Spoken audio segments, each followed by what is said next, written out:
자, 불행은 성경적인 표현입니다. 행복과 불행은 불행한 상태냐 행복한 상태냐. 그러나 성경적이지 않은 표현이 있어요. 다행이다, 행운이다, 불운이다. 이것은 헬라적으로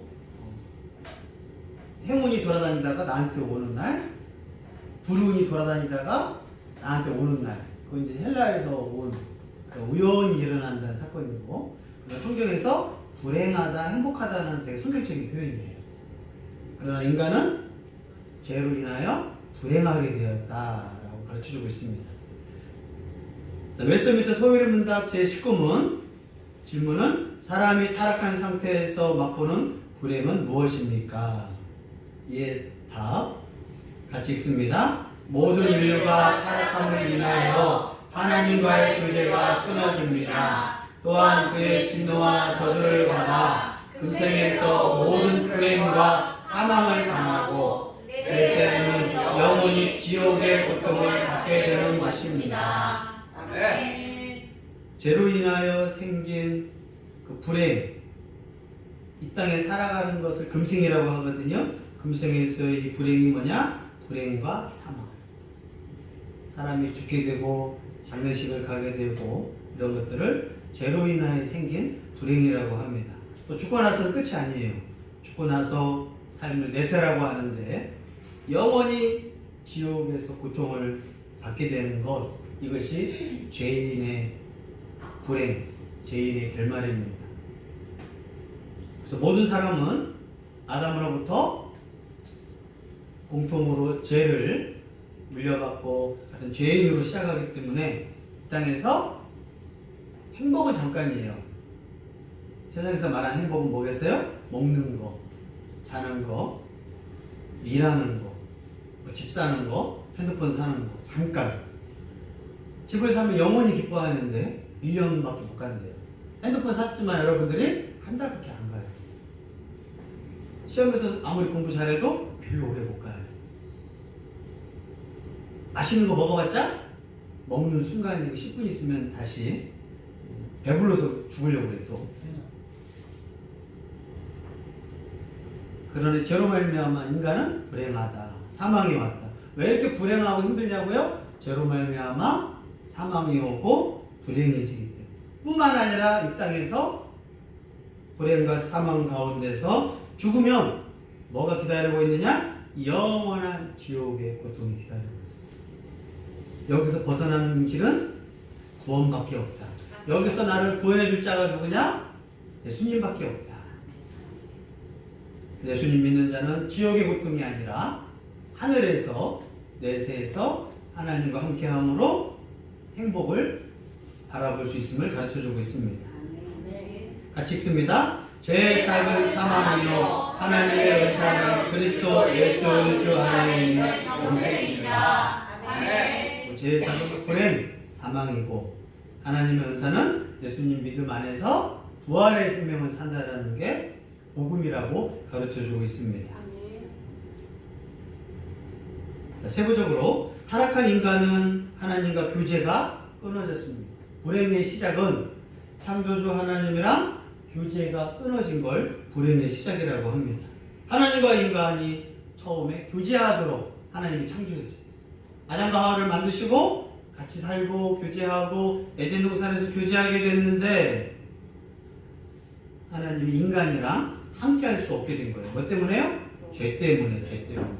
인간이 하나님이랑 살면서 행복했는데 행복하지 않으니까 하나님 말고 다른 걸 가지고 행복을 누리려고 해요. 대표적인 게 돈입니다.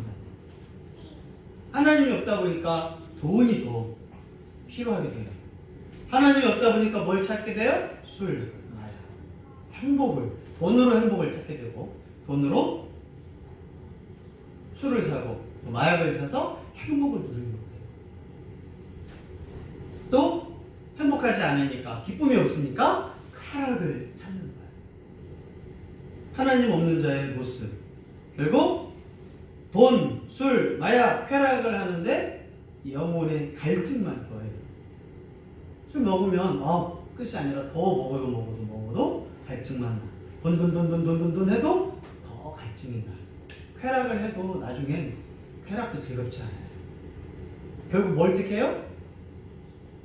죽음, 자살로 가는. 그래서 일찍 돈을 느끼고 술 마약을 배우고 쾌락을 배운 사람은 더 이상 할 게 없잖아요. 인간이.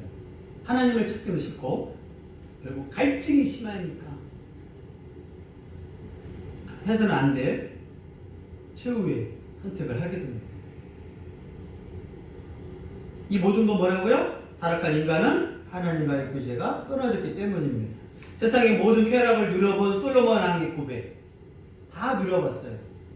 수백 명의 여자랑 결혼도 해봤고 모든 무역 상품들을 맛봤고 모든 것을 체험해봤고 특히 이스라엘의 지역은 밑으로 이집트 문명, 위로 메소포타미아 문명이 한가운데 있어서 무역만 잘해가지고 부강했던 나라. 모든 것을 먹고 체험했던 솔로몬의 고백, 인생의 이제 끝에서 보니까 같이 읽습니다. 전도자가 이르되 헛되고 헛되며 헛되고 헛되니 모든 것이 헛되다. 헛되다. 먹어보고 쾌락도 느껴보고 돈도 한번 즐겨봤지만 헛되다. 마지막에 뭐라고 고백하느냐? 하나님을 경외하는 그것이 진짜 인생에서 기쁨이었구나. 그걸 나중에 깨달으면서 전도서 맨 마지막에 고백을 합니다. 하나님과의 교제가 끊어졌어. 하나님과의 그런 경건한 삶이 끊어졌어. 그 타락한 인간에게 죽음이 오게 됩니다. 같이 읽습니다. 제 싹은 사망이요 하나님의 은사는 그리스도 예수 우리 주 안에 있는 영생이다. 인간은 사망. 이 사망에서 살 수 있는 건 예수 그리스도를 믿고 영생을 선물로 받을 수 있는 게 예수님 믿는 자의 선물인 걸 믿으시길 바랍니다. 아멘. 타락한 인간에게 죽음이 왔는데 성경 히브리서 9장 20절 같이 읽습니다. 한 번 죽는 것은 사람에게 정해진 것이요 그 후에는 심판이 있으니. 성경을 통해서 죄인은 한 번 죽는 게 사람에게 정해졌구나. 그 후에는 영원한 심판이 있는데 하나님 믿는 자는 하나님 우편으로 하늘로 가고 하나님 믿지 않는 자들은 지옥으로 간다. 심판이 있다.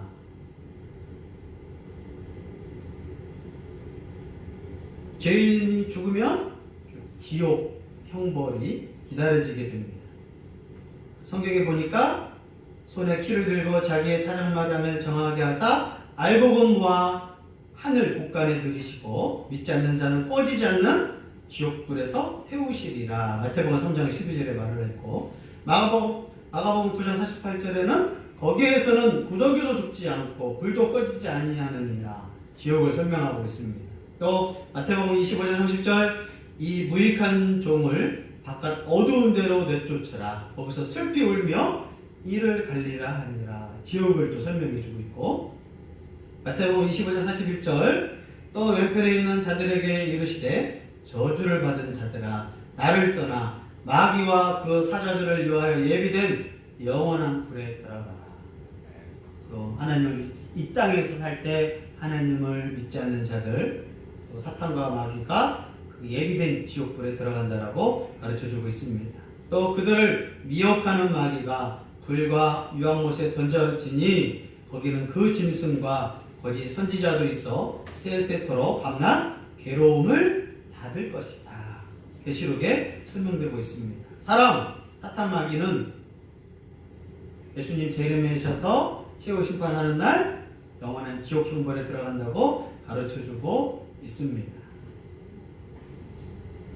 우리 행복한 교회 다니면서 이 지옥 형벌 받지 않기를 바랍니다. 아멘. 영원한 지옥 형벌은 언제 결정되느냐? 내가 이 땅에서 살아가는 날. 언제 죽을지 모르거든요. 교통사고 나서 죽을 수 있고 언제 내가 죽기 전에.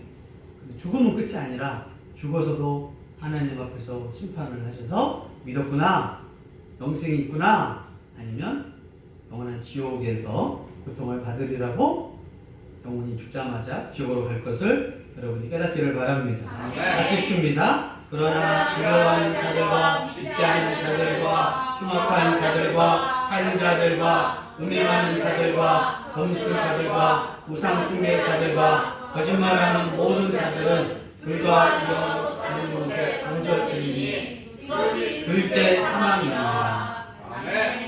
죽고 끝나는 건 첫째 사망이에요. 두 번째 사망은 하나님을 믿지 않고 세상을 두려워하는 자, 하나님을 믿지 않는 자, 흉악한 자, 살인자, 음행한 자, 점술자, 우상 숭배자, 거짓말하는 자들, 불과 유황으로 타는 지옥의 둘째 사망에 빠질 것이다. 하나님 보시기에 죄는 똑같아요. 난 거짓말했다, 살인자랑 똑같은 죄예요. 내가 자꾸 거짓말을 한다, 지옥 가겠다는 뜻이에요. 내가 음행한다, 살인한다, 하나님을 두려워하지 않고 세상을 두려워하는 자, 믿지 않는 자, 지옥 형벌이 기다리고 있다는 것을 여러분들이 꼭 기억하기를 바랍니다. 또 사탄 마귀는 지옥의 대장이 아닙니다. 사탄 마귀도 고통당하기 위해서 지옥에 가는 것을 꼭 기억하기를 바랍니다. 어떤 사람 지옥에 가면 사탄 마귀가 대장이다. 대장 아니에요. 사탄 마귀도 그곳에서 하나님의 영원한 고통을 당하기 때문에 지옥이 기다리고 있다라고 가르쳐주고 있습니다.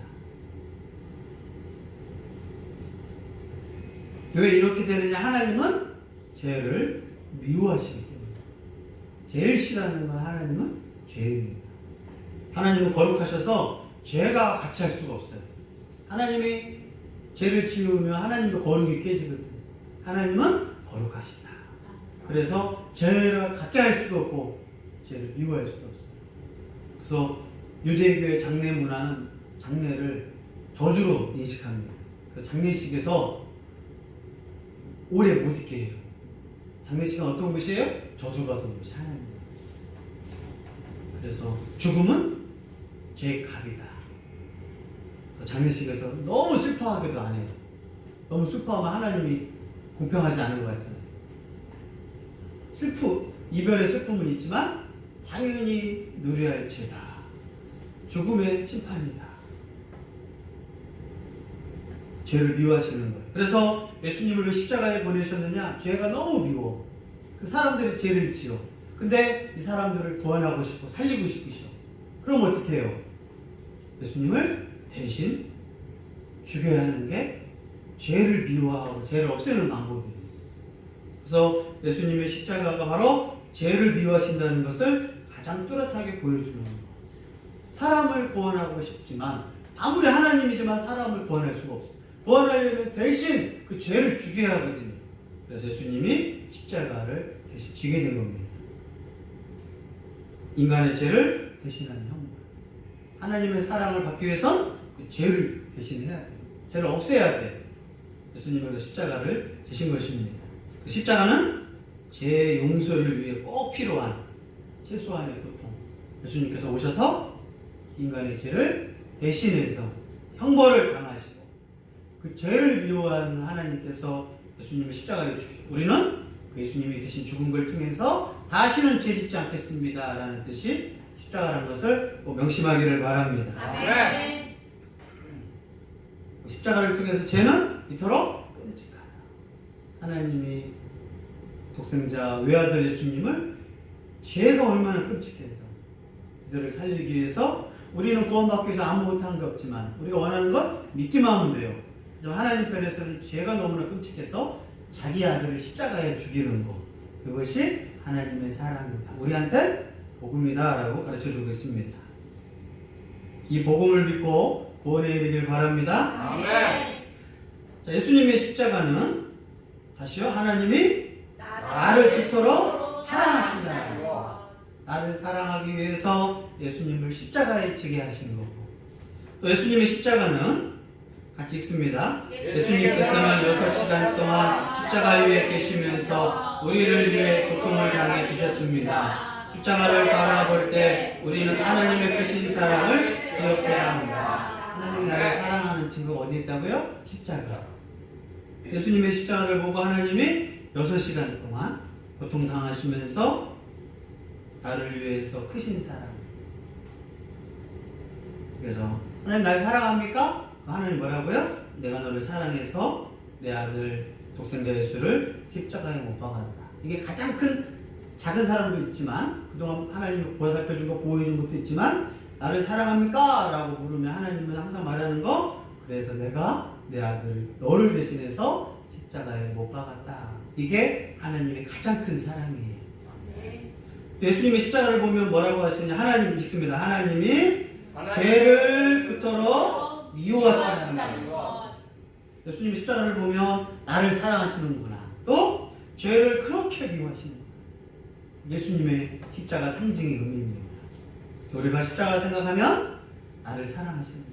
또 죄를 정말 미워하시는 것. 예수님은 하나님의 아들이시지만 우리의 죄를 담당하시기 위해서 십자가에 못 박혀 죽으셔야 했습니다. 하나님께서는 죄를 그토록 미워하십니다. 왜 하나님이 이럴 수밖에 없느냐? 하나님은 공의로우셔서. 공의롭다라는 것은 죄는 미워하고 선은 사랑하는 것. 그게 공의거든요. 하나님의 진노는 그 진노와 저주에서 벗어날 수 있는 길은 이 하나님의 진노, 공의로우신 하나님의 저주로부터 죽음으로부터 벗어날 수 없는가? 그래서 유대인들은 항상 고민을 했어요. 이 죽음으로부터 어떻게 벗어날 수 있나? 이 불행으로부터 어떻게 벗어날 수 있나? 그래서 예수님께서 이 땅에 오셔서 유일한 길이에요. 여러 길이 아니라 바로 유일한 길을 가르쳐 주셨는데 우리의 저주를 예수님이 대신 짊어지셨다라는 것을 믿어라. 그 예수님을 의지해라. 나를 위해 죽은 예수님을 믿고 의지해라. 이것이 내 저주를 없애는 길이다. 갈라디아 3장 13절에 기록되어 있습니다. 같이 읽습니다. 그리스도께서 우리를 위하여 저주를 받은 바 아니라 율법의 저주에서 우리를 생명하셨으니 기록된 바 나무에 달린 자마다 저주 아래 있는 자라 하였습니다. 아멘. 저주 아래 있는 자를 해결하는 방법. 불행, 죄, 행복하지 않는 이 삶 어떻게 없앨까? 이 저주라고 해요. 무슨 저주? 죄에 대한 저주. 그것은 오직 예수님을 믿고 나를 위해 십자가를 지신 예수님을 의지할 때 이 저주로부터 해방될 수 있는 것을 믿으시기를 바랍니다. 네. 그래서 예수님은 우리가 범죄한 것 때문에 내줌이 되고 또한 우리를 의롭다 하시기 위하여 살아나셨느니라. 로마서 4장 24절. 우리가 범죄한 것 때문에 십자가에서 죽음이 되고 우리를 의롭다 하시기 위하여 살아나셨느니라. 같이 읽습니다. 그래서 그러므로 우리가 믿음으로 의롭다 하심을 받았으니 우리 주 예수 그리스도로 말미암아 하나님과 화평을 누리라. 저주 받았고 하나님과 교제가 끝났는데 우리가 예수님을 믿으면 하나님이 우리가 그냥 예수님 믿는 게 아니라 어떤 예수님? 하나님이 보내주신 예수님. 하나님이 우리의 죄를 없애기 위해서 보내주신 예수님을 믿으면 하나님이 의롭다. 내가 그 보낸 걸 믿어? 고맙다. 너는 정말 바르구나. 너는 의롭다. 라고 하시고 그러면서 하나님이랑 화평할 수 있는 방법. 그걸 예수님으로 말미암아 하나님을 다시 교제할 수 있습니다. 그래서 예배할 때 우리 예배를 받아주시고 찬양할 때 찬양을 받아주시고 또 하나님은 그런 우리들에게 예배하고 찬양하는 우리들에게 기도의 응답과 또 찬양 가운데 우리에게 기쁨을 주고 예배 가운데 확신을 주고 보살펴 주시고 함께하면서 하나님과의 그런 화평의 관계, 샬롬의 관계가 있음을 믿기를 바랍니다. 네. 또 예수님이 하나님과 화목했다는 증거는 죽고 끝이면 의미가 없어요. 예수님이 부활하셨다, 다시 살아났다는 의미는 십자가에서 우리 죄를 대한 형벌로서 충분하셨구나, 하나님 뜻에 합당했구나. 또 우리가 정말 하나님 뜻대로 살면, 신의 계획대로 살면 죽어도 살아나야 돼요. 네, 어느 누구도 그걸 한 사람은 없었어요. 죽었다가 잠깐 하루 산 사람은 부활했다고 하지 않아요. 하루 더 사는 사람, 한 달 더 산 사람은 있어요. 죽은 나사로도 죽었다가 살아났어요. 부활이랑은 틀려요. 하지만 예수님은 영원히 죽지 않고 부활하셔서 승천하셔서 예수님은 죄인이 아니었다는 증거 중에 하나예요. 예수님은 죽었지만 창에 끌려서 십자가에서 죽었지만 다시 살아났다. 그것은 죄가 없었다. 또 하나님 앞에 대신 중보자로서 우리의 죄를 구원하고 우리가 하나님과 화평의 관계를 누리셨다라는 증거가 예수님의 부활입니다. 그래서 기독교는 예수님의 십자가의 죽음과 부활을 믿는 종교가 기독교라는 것을 믿기를 바랍니다. 아멘. 공의로우신 하나님의 진노와 저주에서 벗어나는 길은 결국 하나님과 교제가 회복돼요. 예수 십자가의 죽으면서 구원받은 다음에 목적이 뭐라고요? 하나님과의 교제가 회복돼요. 그리고 베드로 후서에서 하나님과의 사귐을 위해서 우리를 구원하신 거예요. 구원받고 땡이 아니라 하나님과 교제하고 하나님과 회복하고 하나님 말씀과 기도와 찬양 가운데 하나님과 교제하고 회복하는 것. 그러기 위해서 우리를 구원하신 목적입니다. 구원받은 사람은 하나님 앞에 뭐래요? 기도로 교제하는 거예요. 또 하나님 앞에 예배하면서 하나님과 교제하는 겁니다. 또 하늘을 소망하면서 영원한 하나님 나라를 소망하면서 하나님과 교제를 하고 또 그리스도인의 삶을 살아가면서 하나님이 나와 함께 하시고 통치하시는 것을 교제하는 것, 구원받는 자의 목적인 것을 여러분이 믿으시기를 바랍니다. 아멘. 성경 같이 읽습니다. 또한 그로 말미암아 우리가 믿음으로 서 있는 이 은혜에 들어감을 얻었으며 하나님의 영광을 바라고 즐거워하리라. 아멘. 우리가 믿음으로 구원을 받고 그래서 하나님 은혜 안에 들어가게 되고 하나님의 영광을 바라보고 즐거워할 수 있습니다. 이제 예수님 믿는 사람은 불행을 두려워하지 않고 지옥의 삶을 두려워하지 않고 하나님과 교제하며 행복한 상태. 그래서 행복하기 위해서 어떻게 해야 하느냐? 이웃에게 베풀어라. 팔복, 우리를 위하여 핍박을 감당해라. 화평한 자가 되라. 하나님의 자녀가 될 것이다. 팔복, 행복한 사람. 시편에서 행복한 교회 이름처럼 하나님 말씀을 주야로 묵상해라. 그러면 행복한 상태가 될 것이다 라고 가르쳐주고 있습니다. 무엇보다 행복은 뭐라고요? 하나님과의 교제가 회복할 때 하나님 주신 기쁨, 영생, 영광을 체험하는 것, 하나님의 영광을 바라고 즐거워하는 복된 교회가 되기를 바랍니다. 아멘. 그렇다면 신자의 죽음과 불신자의 죽음, 믿는 자의 죽음과 불신자의 죽음의 차이가 있습니다. 신자가 죽으면 어떻게 되느냐? 하나님 믿는 자가 죽으면 어떻게 되느냐? 그의 영혼은 즉시 하늘로 가게 됩니다. 몸은 주님 재림시에 새롭고 영광스러운 몸으로 부활하게 됩니다. 믿는 자가 죽으면 즉시 하나님 보좌 우편에 가게 되고 이 몸은 예수님이 다시 재림하실 때 새로운 부활의 몸으로 아프지도 않아, 배고파하지도 않아, 또 이러한 시간과 공간에 매이지도 않는 그런 몸으로, 영광의 몸으로 부활하게 됩니다. 근데 불신자, 이걸 믿지 않는 자가 죽었을 때 어떻게 되느냐? 그의 영혼은 즉시 지옥으로 가고 몸은 주님 재림시에 심판의 부활로 나오게 됩니다. 즉시 지옥 가고 그 영혼은 지옥에서 고통을 당하겠는데 예수님 재림하면 그 몸이 다시 또 심판의 부활로 나와서 더 영원한 지옥의 고통을 당하게 됩니다. 이거 언제 결정한다고요? 살아있을 때. 내가 살아있을 때 믿는 거와 믿지 않는 건 내 마음일 수 있어요. 하지만 지옥이냐 하나님 나라에서 하늘의 영원한 영광을 맛볼 것이냐는 이 땅에서 살 때 결정되는 거예요. 죽어서는 못 바꿉니다. 여러분이 이 땅에 살아있을 때 영원한 지옥이냐 영원한 하늘의 기쁨이냐 여러분이 이 땅에서 선택하기를 바랍니다. 아멘. 요한복음 5장 28절 29절을 이 말씀을 기록했습니다. 같이 읽습니다. 무덤 속에 있는 자가 마귀의 음성을 들을 때가 오나니 선한 일을 행한 자는 생명의 부활로 악한 일을 행한 자는 심판의 부활로 나오리라. 여기서 선한 일은 착한 일이 아니에요. 하나님이 보내신 예수님을 믿는 것. 그게 이 땅에서 내가 할 수 있는 선한 일이에요. 아멘. 창조주 하나님이 나를 사랑해서 내 죄를 대신 형벌로 죽은 예수님을 믿는 것. 이걸 인간이 할 수 있는 최고의 선한 일입니다. 그 선한 일을 행한 자는 생명의 부활이. 그걸 믿지 않는 자를 성경은 악하다. 창조주의 이 은혜를 거부한 자를 악한다. 그는 심판의 부활로 나온다라고 요한복음에 기록되어 있습니다.